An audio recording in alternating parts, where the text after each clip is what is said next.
श्री गुरुभ्यो नमः। नमस्कार, स्वागत है आप सभी का उदयाचलम संस्थान की संधि कक्षा में। आज हम लोग इस कक्षा में स्वर संधि के अंतर्गत लोपः शाकल्यस्य और पूर्वत्र सिद्धम इन दो सूत्रों का अध्ययन करेंगे। तो लोपः शाकल्यस्य यह अष्टाध्याय की 8वें अध्याय के तीसरे पाद का 19 नंबर का सूत्र है और इस सूत्र की व्याख्या करते हुए व्याख्याकार इस प्रकार यह कर अवर्ण पूर्वयो पदांतयोर्य वयोर्लोपो तो वयोर्लोपः व अशि परे। इसका अभिप्राय है कि अश प्रत्याहार परे होने पर ये कह रहे हैं लोपः शाकल्य से। पहले देख लीजिए, सूत्र में दो पद हैं, लोपः शाकल्यस्य। शाकल्य से षष्ठी में है, ये प्रथमांत है। शाकल्य ऋषि पाणि के पूर्ववर्ती वैयाकरण है। ऋषि पाणि के पहले भी 10 वैयाकरण भारतवर्ष में हो चुके हैं, तो उन्हीं में से एक है शाकल्य ऋषि, जिनका वर्णन यहाँ पर ऋषि पाणि कर रहे हैं। ये जो वृत्ति आ रही है सूत्र को समझाने के लिए, इसका अर्थ है कि अश प्रत्याहार परे होने पर, अर्थात बाद में होने पर, अश प्रत्याहार परे होने पर पदांत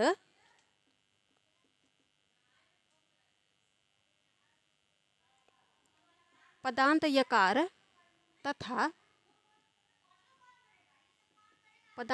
तथा वकार का विकल्प से लोप हो जाता है।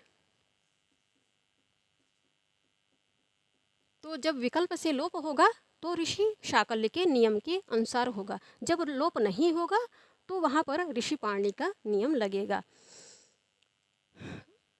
तो ये सूत्र इतना कहकर ही यहाँ पर मौन हो जाता है। अब इसके पश्चात ये सूत्र आ रहा है पूर्वत्र सिद्धम। तो ये इस सूत्र की व्याख्या करते हुए व्याख्याकार कह रहे हैं कि सपाद सप्ताध्यायीं प्रति त्रिपाद्य सिद्धा त्रिपाद्यमपि पूर्वम प्रतिपरम शास्त्रम सिद्धम। उदाहरण दिया हर इह विषणवीह। तो इसका अभिप्राय है कि 7.25 अध्याय के प्रति अष्टाध्याय के जो बाद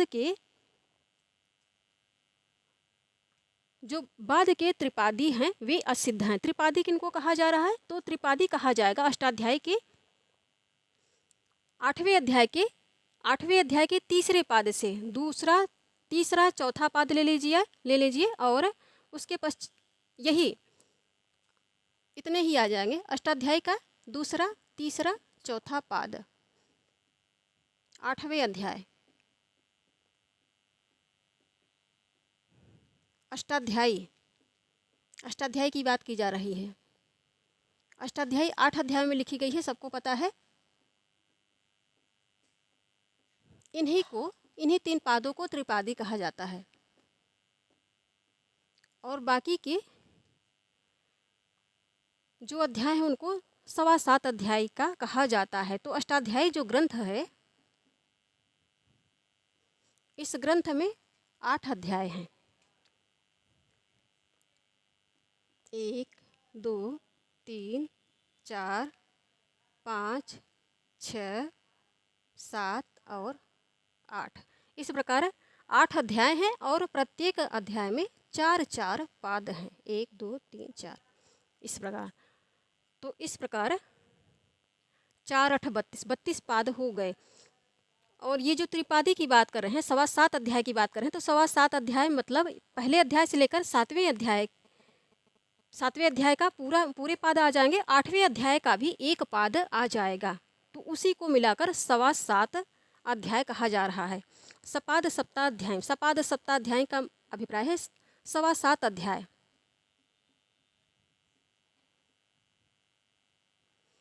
तो 7.25 अध्याय में जो सूत्र आया करते हैं वे सूत्र प्रबल हुआ करते हैं। किनकी दृष्टि में? त्रिपादी के जो सूत्र आया करते हैं इनकी दृष्टि में, 7.25 अध्याय वाले सूत्रों की दृष्टि में त्रिपादी वाले सूत्र असिद्ध माने जाते हैं। अर्थात इनका जो प्रभाव होता है वह इन 7.25 अध्याय के सूत्रों के आगे गौण हो जाता है या फिर नहीं के बराबर हो जाता है। तो उसी दृष्टि से यहाँ पे लोपः शाकल्य से का जो ये नियम आ रहा है, ऋषि शाकल्य के अनुसार जो नियम आ रहा है कि अश प्रत्याहार परे होने पर पदांत यकार वकार का विकल्प से लोप हो जाए। तो उस दृष्टि से देखा जाए तो यह जो सूत्र है, यह अष्टाध्याय के 8वें अध्याय के तीसरे पाद का 19 नंबर का सूत्र है। तो मतलब यह त्रिपादी का सूत्र है। तो यह सूत्र आद्गुणः सूत्र के आगे असिद्ध है। आद्गुणः जो सूत्र है वह छठे अध्याय का है।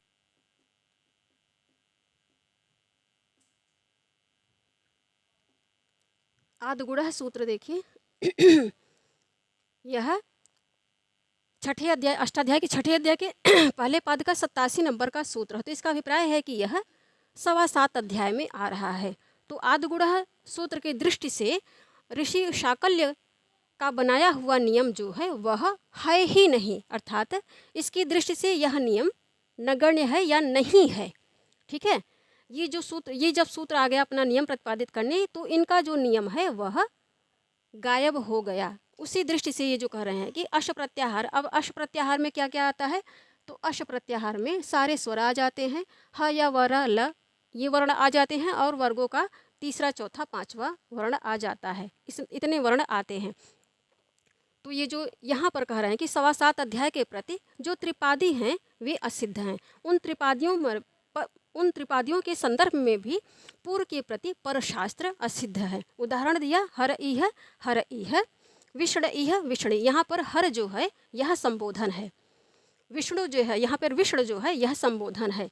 तो जब हर इह आप कह रहे हैं तो मतलब आप कह रहे हैं कि हरे हरे इह, हे हरे हे हरि यहाँ आइए। तो हरे इह इसका अभिप्राय कि हे हरि यहाँ आओ। इह इह मतलब यहाँ, हे हरि यहाँ आओ। हरे प्लस इह, हरे प्लस इह। तो संहिता की परसन्निकर्ष संहिता की दृष्टि से देखें तो यहाँ पर संहिता प्राप्त हो रही उस सूत्र से। अब इसके पश्चात यहाँ पर सूत्र लगेगा एचो यवा यावह। एचो यवा यावह क्या कहता है कि एच के स्थान पर क्रमशः यथासंख्य मनुदेशा के अनुसार क्रमशः आय आव हो जाता है यदि अच परे हो तो यहाँ पर एच प्रत्याहार में क्या क्या आता है, एच प्रत्याहार में ए ओ आए और अव आ जाते हैं। तो ये हो गया हरे का इकार हो गया एच, और इधर इह का इकार हो गया अच। तो स्पष्ट है कि एचो यवा यावह का यह नियम यहाँ पर आ रहा है, एचो यवा यावह। तो यथासंख्य मनोदेशः के आधार पर देखेंगे कि यहाँ पर जो आदेश होगा वह अय होगा, क्योंकि यहाँ एकार है। तो ये बन जाएगा हर प्लस अय प्लस इह।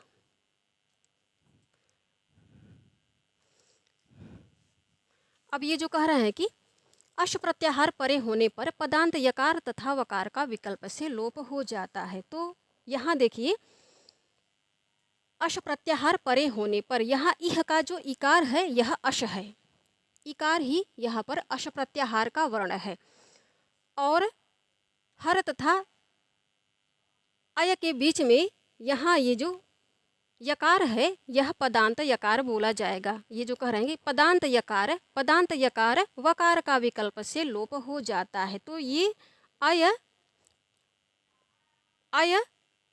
का जो यकार है यही पदांत यकार है,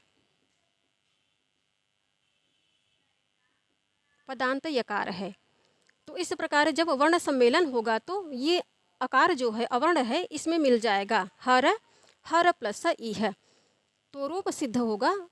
अब सूत्र यहाँ पर सीधे सीधे अब कह दीजिए कि अब लोपः शाकल्य से सूत्र लगेगा। तो लोपः शाकल्य से अब रूप बन जाएगा हर इह।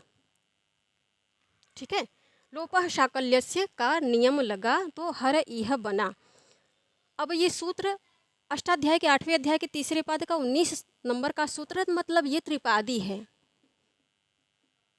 त्रिपादी है। अब देखिए चूंकि हरे जो है एक पद है, तो इस प्रकार अब आद्गुणः की संभावना देखेंगे। हर इह बन रहा है, हर इह। अब यहीं पर देख लीजिए आद्गुणः की संभावना। यहाँ पर हर जो है चूंकि ये संबोधन पद है तो ये अपने आप में एक पद है, हर जो है अपने आप में एक पद है। अब ये जो आकार है इसमें आकर मिल जाएगा, यहाँ लिख लेते हैं आकार आकर इसमें मिल जाएगा, तो ये बन जाएगा य प्लस इह। ठीक है, इस रूप में इसको लिखा, क्योंकि यहाँ पर अभी सिद्धि हर इह लोपा शाकल्य से इस सूत्र से हर इह की सिद्धि हुई है, हर यह की सिद्धि अभी नहीं हुई है। ठीक है, इसकी सिद्धि अभी बाकी है। अभी यहाँ पर केवल ये सिद्ध हुआ है लोपा शाकल, पहले सूत्र लगा परसन्निकर्ष संहिता, हरे प्लस इह लिखा, हरे संबोधन है, संबोधन है एक पद है और यह भी एक पद है।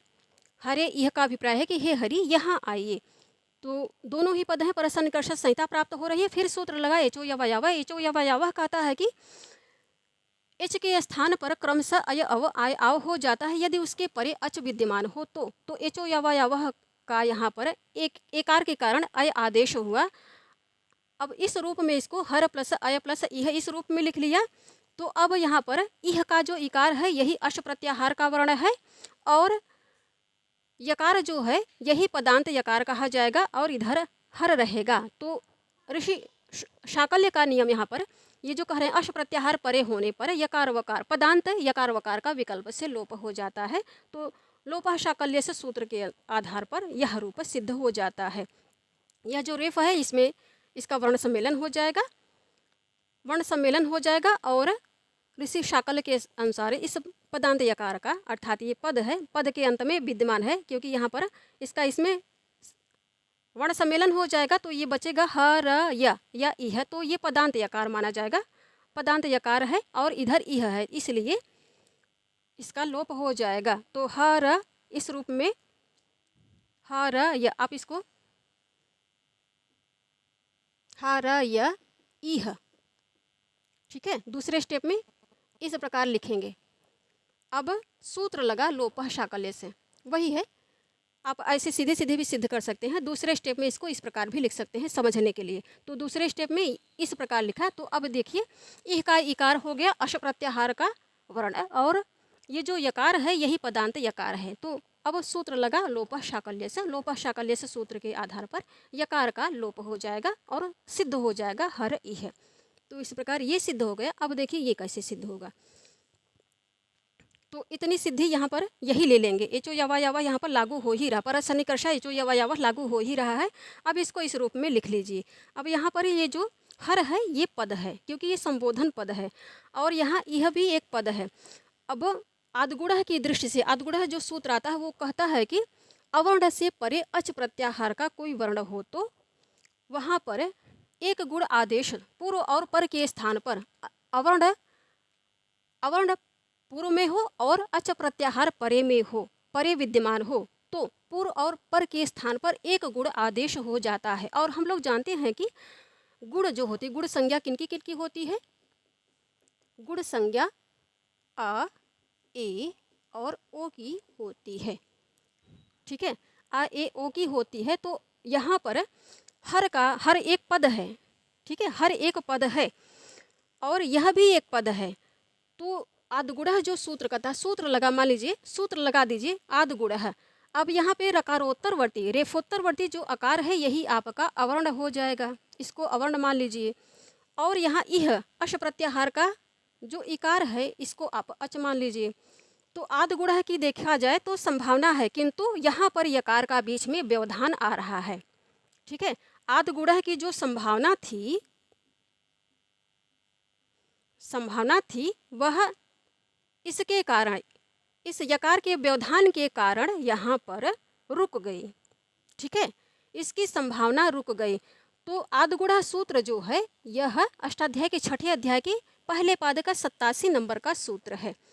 तो इस सूत्र की दृष्टि से ऋषि शाकल्य का ये जो बनाया हुआ नियम है यह है ही नहीं, मतलब यह है ही नहीं।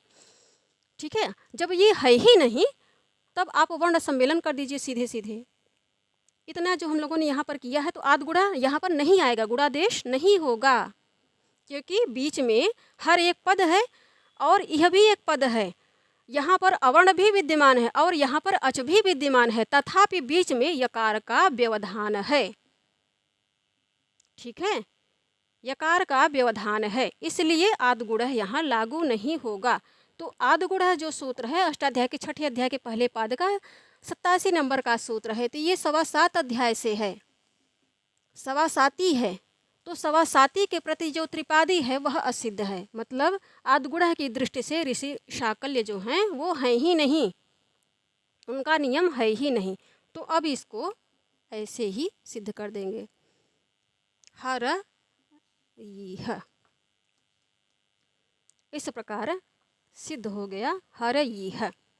ठीक है, तो यह लोप पक्ष में, यह लोपाभाव पक्ष में, ऐसे ही यहाँ भी विष्ण इह, यह लोप पक्ष में, विष्णवी है लोपाभाव पक्ष में। इसी प्रकार इसको भी आप सिद्ध करिए, जैसे हर यह को सिद्ध किया है वैसे ही विष्ण यह को भी सिद्ध कर लीजिए। तो इस कक्षा में बस इतना ही, बाकी के सूत्र अन्य लाइव कक्षा में पढ़ेंगे। तब तक के लिए धन्यवाद। नमस्कार। नमः संस्कृताय।